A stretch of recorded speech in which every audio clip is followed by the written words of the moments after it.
ইয়া আইয়ুহাল্লাযীনা আমানুত্তাকুল্লাহা ওয়া কুলু কাওলান সাদীদা, এবং সত্য কথা বলো, সোজা সাপটা কথা বলো।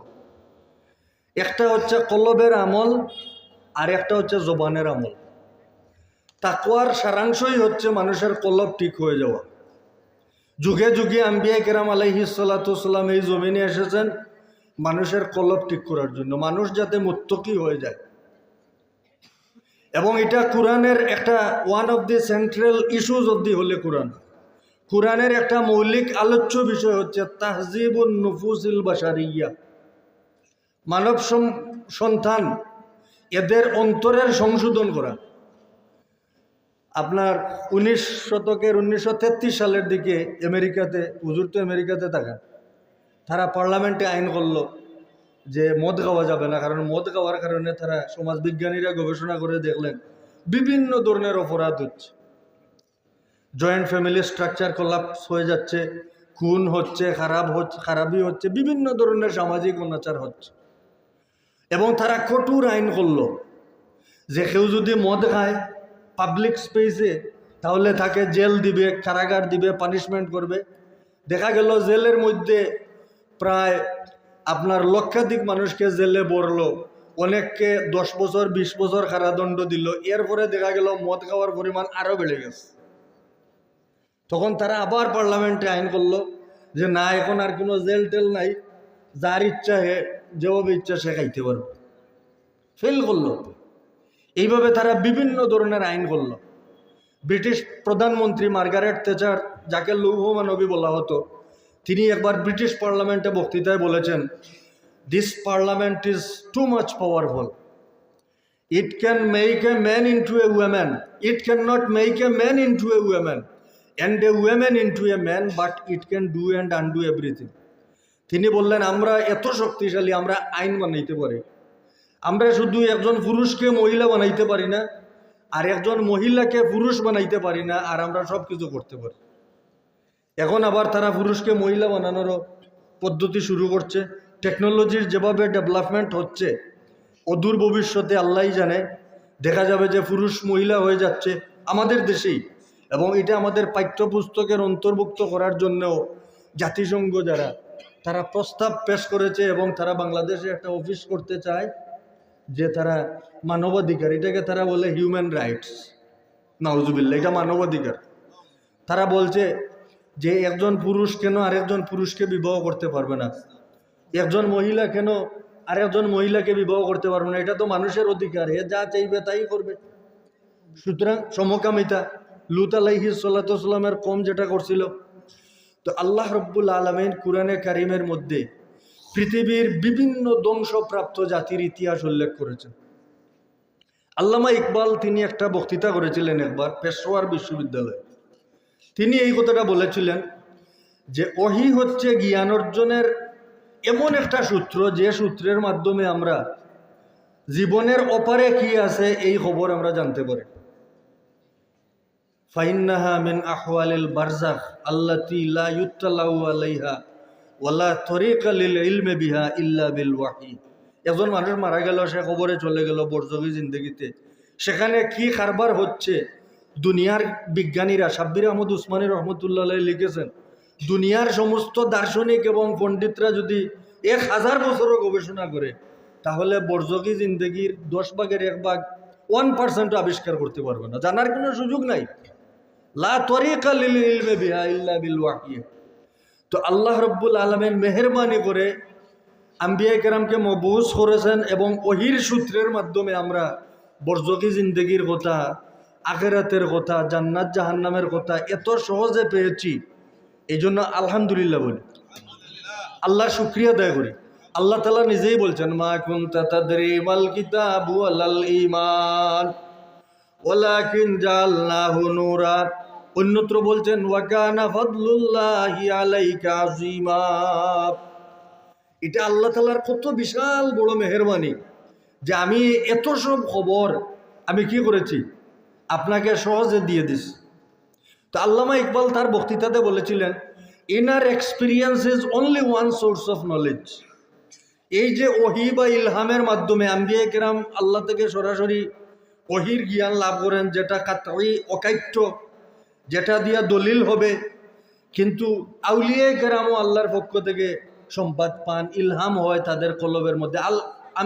আউলিয়া কেরাম কেন, কাফেরের কলবেও তো ইলহাম হয়। আল্লাহা ফুজুরাহা ওয়া তাকওয়াহা, যদিও এটা শরীয়তের কোনো অকাট্য দলিল নয় বা এটা দিয়া ইস্তেদলাল হবে না।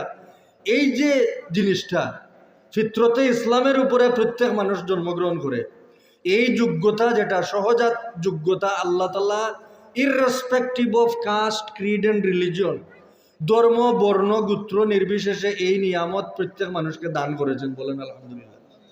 হযরত হুযাইফা ইবনুল ইয়ামান রাদিয়াল্লাহু তাআলা আনহু বর্ণিত এক হাদিসে আল্লাহর নবী বলেন, ইন্নাল আমানাতা নাযালাত ফি জাজরি কুলুবির রিজাল সুম্মা নাযালাল কুরআন ওয়াস সুন্নাহ।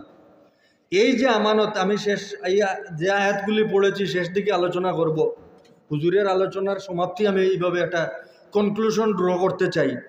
দার্শনিকরা বলছেন যে দর্শন শাস্ত্র তারা দুই পদ্ধতিতে আলোচনা করে। আপনার লজিক, একটা হচ্ছে ইন্ডাকটিভ অ্যাপ্রোচ আর একটা হচ্ছে ডিডাকটিভ অ্যাপ্রোচ। ডিডাকটিভ অ্যাপ্রোচ হচ্ছে যে বাস্তব কিছু ঘটনা আপনার সামনে পেশ করা হলো, you can easily draw a logical conclusion from the events. এই ঘটনা থেকে আপনি একটা ফলাফল অনায়াসে বাহির করতে পারেন। তো আল্লাহ রব্বুল আলামিন কালামে পাকের মধ্যে পৃথিবীর হাজার হাজারের বছরের ইতিহাস আমাদের সামনে খুব চমৎকারভাবে উপস্থাপন করেছেন, যাতে আমরা কি করতে পারি, লজিক্যাল ডিডাকশন, যেটা এত বিদ্যাবুদ্ধি ছাড়াও একজন মানুষ তার স্বাভাবিক কমন সেন্স ব্যবহার করে সে বুঝতে পারে যে সমকামী হলে বা নারী যদি নারীকে বিবাহ করে, অথবা শরীয়ত যে সীমা নির্ধারণ করেছে এই সীমা যদি কেউ লঙ্ঘন করে, এর ভয়াবহ পরিণাম কি হতে পারে, এটা পৃথিবীর ইতিহাসে এর অসংখ্য নজির রয়েছে। বলেন সুবহানাল্লাহ। আল্লাহ রাব্বুল আলামিন বলছেন যে কুল সিরু ফিল আরদ কাইফা কানা আকিবাতুল মুকাজ্জিবিন। আপনি বলুন তারা জমিন ভ্রমণ করুক এবং দেখুক যে আমি মিথ্যাবাদী যারা আসমানি ওহীকে মিথ্যা সাব্যস্ত করেছে, নবীদেরকে মিথ্যা সাব্যস্ত করেছে, তাদের সাথে কি ব্যবহার করেছি এটা তারা সচক্ষে দেখতে পারে। তো আল্লামা ইকবাল রহমতুল্লাহ আলাইহি এই কথাটা তিনি বলছিলেন, inner experience is only one source of knowledge, there are two other sources, that is nature and history. It is only in tapping these three sources of knowledge that the beauty of Islam is seen at its best. তিনি এই কথাটা বলছিলেন যে আল্লাহ রব্বুল আলামিন কুরআনে কারিমের মধ্যে যে ইতিহাস বর্ণনা করেছেন, এটা হচ্ছে কুরআন শরীফের বিশ্বজুড়ে একটা তফসির। বলেন সুবহানাল্লাহ। কুরআনের আয়াতগুলি বোঝার জন্য মানুষ এই যে হাজার হাজার বছরের ইতিহাস অধ্যয়ন করতে পারে। এই যে আল্লাহ তাআলা কওমে আদের কথা বলেছেন, কৌমে সামুদের কথা বলেছেন, কৌমে লুথের কথা বলেছেন, আসহাবুল আইকার কথা বলেছেন। আল্লাহ তাআলা বলেন ওয়ালাউ আন্না আহলাল কুরা আমানু ওয়াত্তাকাউ লাফাতাহনা আলাইহিম বারাকাতিম মিনাস সামাই ওয়াল আরদ ওয়ালাকিন কাযযাবু ফাআখাযনাহুম বিমা কানু ইয়াকসিবুন।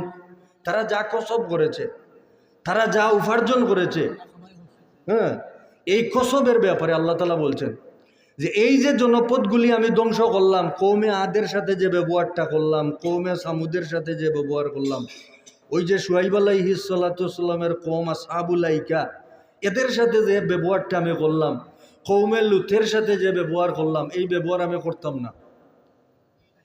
তারা যদি কি করত, এই জনপদের লোকেরা যদি আল্লাহর উপরে প্রকৃত অর্থে ঈমান আনত, ওয়ালাউ আন্না আহলাল কুরা আমানু, এবং তারা যদি মুত্তাকি হয়ে যেত, ওয়াত্তাকাও, তাহলে লাফাতাহনা আলাইহিম বারাকাতিম মিনাস সামাই ওয়াল আরদ, আমি অবশ্যই আসমান এবং জমিনের সমস্ত বরকতের দরজাগুলি তাদের জন্য খুলে দিতাম।